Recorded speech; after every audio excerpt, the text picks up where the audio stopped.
Assalamu alaikum dear viewers and learners. This is Jahangir. Hope you are doing well and staying safe and sound. আজকের presentation ভিডিওতে আমরা grammar teaching নিয়ে হাজির হয়েছি। দেখতে থাকুন ভিডিওটি শেষ পর্যন্ত।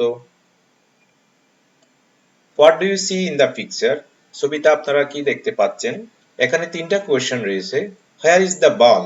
প্রথম ছবিতে আমরা একটা টেবিল এবং টেবিলের উপর একটা বই, একটা আপেল দেখতে পাচ্ছি। দ্বিতীয় ছবিতে আমরা একটা বক্স দেখতে পাচ্ছি এবং তার ভিতরে একটা বল দেখতে পাচ্ছি।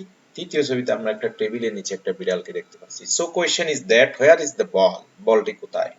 Number 2 where is the apple? আপেলটি কোথায়? Number 3 where is the cat? বিড়ালটি কোথায়? Obviously your answer will be the ball is in the box. বলটি হচ্ছে বক্সের ভিতরে। The apple is on the table. আপেলটি হচ্ছে টেবিলের উপরে। The cat is under the table. বিড়ালটি হচ্ছে টেবিলের নিচে। And another answer, I talked to him. Dear viewers, এখানে the box, the table, him প্রথম তিনটি নাউন এবং পরে 4 নম্বরে আরেকটি sentence I talked to him, এখানে him হচ্ছে প্রোনাউন। সো আমরা দেখতে পাচ্ছি প্রথম তিনটা সেন্টেন্সে নাউনের আগে ইন, অন, আন্ডার এই তিনটি ওয়ার্ড পজিশন নিয়েছে এবং নাম্বার 4 সেন্টেন্সটিতে হিম বা প্রোনাউনের আগে টু ওয়ার্ডটি পজিশন নিয়েছে। ডিয়ার ভিউয়ার্স, বলুন তো নাউন এবং প্রোনাউনের সামনে বা আগে যেসব ওয়ার্ড পজিশন নিয়ে সেন্টেন্সের অন্যান্য ওয়ার্ডগুলোর সাথে যোগসূত্র স্থাপন করে তাকে আমরা গ্রামারের ভাষায় কি বলি? ঠিক বলেছেন, preposition. So today's lesson is preposition. আজকে আমরা প্রেপোজিশন নিয়ে আলোচনা করব। Learning outcome. After the end of watching this video, viewers will be able to define prepositions, say the different types of preposition with example. আজকের ভিডিওটি দেখার শেষে দর্শক অবশ্যই প্রেপোজিশন কি বলতে পারবে এবং উদাহরণ সহ প্রেপোজিশনের বিভিন্ন প্রকারভেদ সম্পর্কে বলতে পারবে। ডিয়ার ভিউয়ার্স, যে সকল শব্দ সাধারণত নাউন বা প্রোনাউনের সামনে বসে বা আগে বসে এর সাথে সেন্টেন্সের অন্যান্য শব্দের সম্পর্ক প্রকাশ করে তাদেরকে আমরা প্রেপোজিশন বলব। So a preposition is a part of a speech that indicate location, direction, time, etc. usually used in front of nouns and pronoun, and it shows the relationship between the noun or pronoun and other words of the sentence. Example, এখানে আমরা তিনটি example দিয়েছি। The book is on the table, we sat under the tree, the car was coming towards.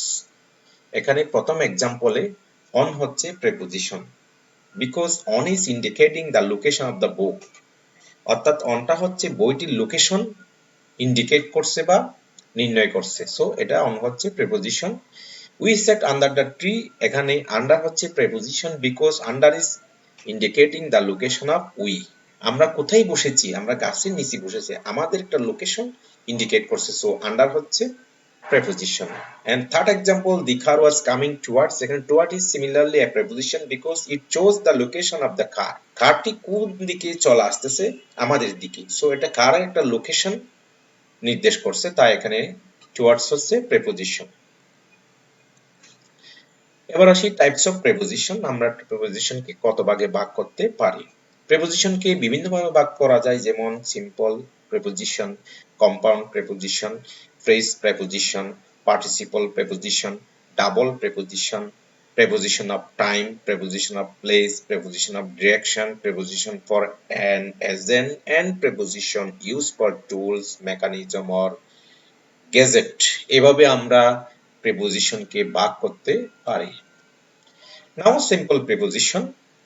Simple preposition সাধারণত সেন্টেন্সে একক preposition হিসেবে ব্যবহার হয়, অর্থাৎ এগুলোর সাথে অন্য কোনো প্রিপোজিশন জয়েন বা কানেক্ট থাকে না। সো এরা হচ্ছে সিম্পল প্রিপোজিশন। যেমন she is living in this room, I am going to the varsity, he was looking at me. Dear viewers, এখানে in, to, at, এই এগুলো হচ্ছে সিম্পল প্রিপোজিশন, একেবারেই সিম্পল, এগুলোর সাথে অন্য কোনো প্রিপোজিশন জয়েন নাই বা কানেক্ট নেই। এখন আসি আমরা কম্পাউন্ড প্রিপোজিশন। এটা ঠিক সিম্পল প্রিপোজিশনের বিপরীত। যে প্রিপোজিশন গুলো দুটো নাউন, প্রনাউন অথবা ফ্রেজকে যুক্ত করতে ব্যবহৃত হয় তাকে আমরা কম্পাউন্ড প্রিপোজিশন বলি। So the preposition used to join two noun, pronoun or phrases.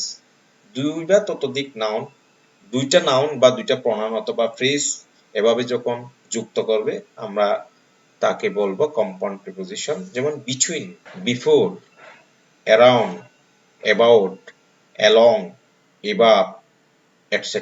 are some example of compound preposition. So আমরা সেন্টেন্স দিয়ে যখন এক্সাম্পল দিব দেখা যাক, I will complete the work before he comes. এখানে before হচ্ছে compound preposition.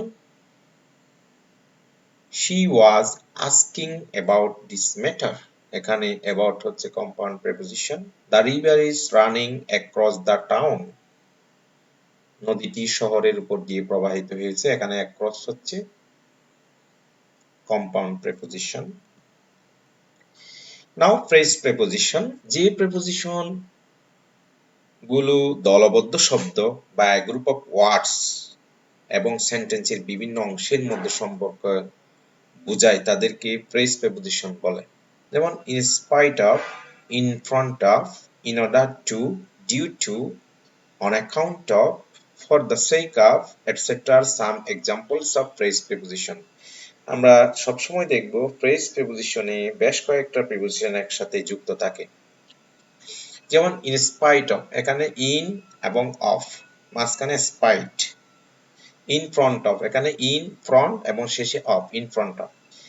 In order to, এখানে in order to, তিনটা ওয়ার্ড একসাথে, তাই এগুলো হচ্ছে phrase.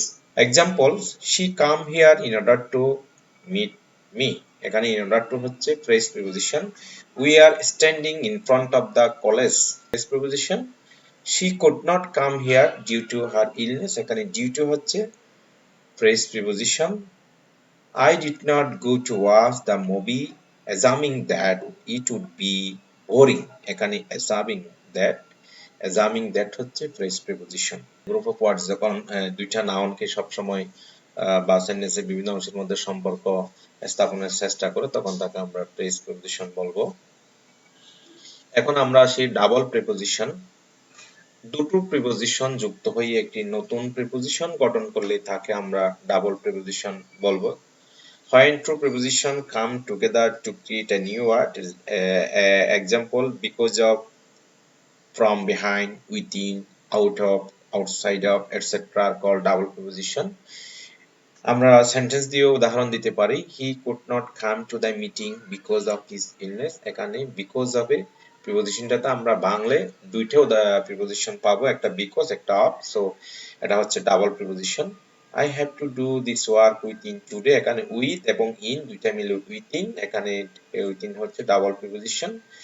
I have to answer 3 question out of all, এখানে out এবং of দুইটা সিম্পল প্রিপোজিশন জয়েন্ট হয়ে ডাবল প্রিপোজিশন গঠিত হয়েছে, সো এরা হচ্ছে double preposition. Now preposition of time. যে প্রিপোজিশন কোনো কাজের সময় বা একটি সেন্টেন্সের নাউন গুলোর মধ্যে সময়ের সম্পর্ক নির্দেশ করে তাকে প্রিপোজিশন অফ টাইম বলে। যেমন I will try to come at 6:30 PM, এখানে at হচ্ছে preposition of time. This program will be held in January, try to come on Monday, so এখানে at, in এবং on এগুলা হচ্ছে preposition of time. Preposition of place, যে preposition গুলো কোনো কিছুর অবস্থান নির্দেশ করে তাকে প্রিপোজিশন অফ প্লেস বলে। such as the boy was standing behind the tree, এখানে behind হচ্ছে প্রিপোজিশন অফ প্লেস, অর্থাৎ গাছটির পেছনে বালকটি দাঁড়িয়েছে, এখানে behind হচ্ছে preposition of place. she lives in Dhanmondi in Dhaka, এখানে in হচ্ছে প্রিপোজিশন অফ প্লেস, অর্থাৎ ঢাকা বা ধানমন্ডির লোকেশন রিয়েক্ট করতেছে, এখানে আইডেন্টিফাই করতেছে। এন্ড প্রিপোজিশন অফ ডিরেকশন, যে প্রিপোজিশন কোনো কিছু বা কারো দিকে নির্দেশ করে তাকে প্রিপোজিশন অফ ডিরেকশন বলে। যেমন the school is situated on the right side of the town, the jeep is now going over the bridge, the bird is sitting on the roof, এখানে on, over, on এগুলা হচ্ছে preposition of direction, এগুলা দিক নির্দেশ করতেছে। So এগুলাকে আমরা preposition of direction হিসেবে আইডেন্টিফাই করি।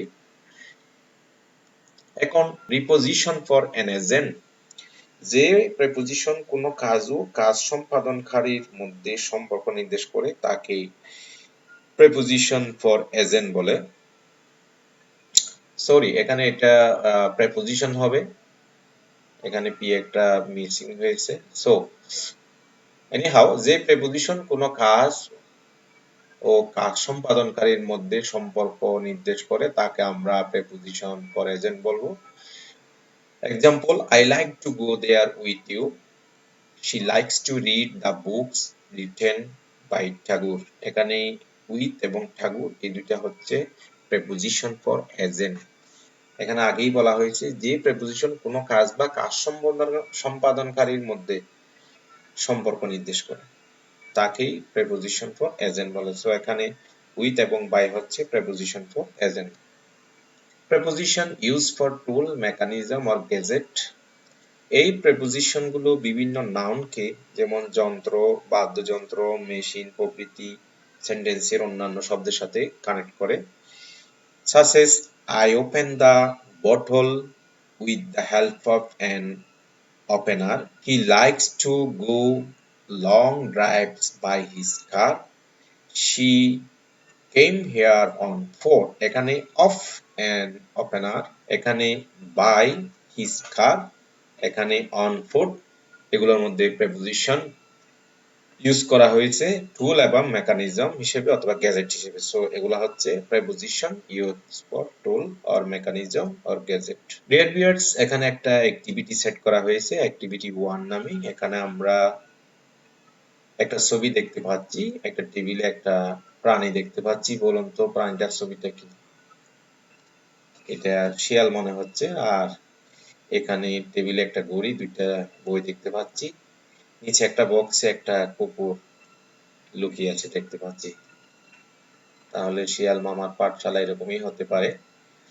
সো এখানে এদের উপর একটা বক্সে on, in, near, between, under কিছু প্রেপোজিশন দেওয়া আছে। আমাদের কথা হচ্ছে এই প্রেপোজিশন গুলো আমরা এখানে সঠিক স্থানে বসাবো। আশা করি ভিডিওটি পজ দিয়ে আমরা এগুলা বসাতে পারবো, একেবারে simple preposition. Dear viewers, activity 2 নামে আরেকটা অ্যাক্টিভিটি দেওয়া হয়েছে, বেশ সুন্দর একটা activity. Make correct sentence by using preposition. এখানে ছবিগুলা দেখে আমরা সঠিক প্রেপোজিশন ব্যবহার করে সেন্টেন্স তৈরি করব। Suppose the computer is on the table. এখানে একটা সেন্টেন্স তৈরি হলো এবং কম্পিউটারটি টেবিলের উপরে। এখানে অন দ্য টেবল, অন হচ্ছে প্রেপোজিশন। আশা করি ভিডিওটি পজ দিয়ে এটা আমরা করতে পারবো। Dear viewers, if you like the video, please subscribe the channel and like, share and comment it. ভিডিওটি ভালো লাগলে অবশ্যই সাবস্ক্রাইব করবেন এবং লাইক করবেন। আপনার ফ্রেন্ডস এন্ড ফ্যামিলির মধ্যে যদি দরকার মনে করেন তাহলে অবশ্যই শেয়ার করবেন। Thank you very much for your active listening and watching. See you again. Bye bye.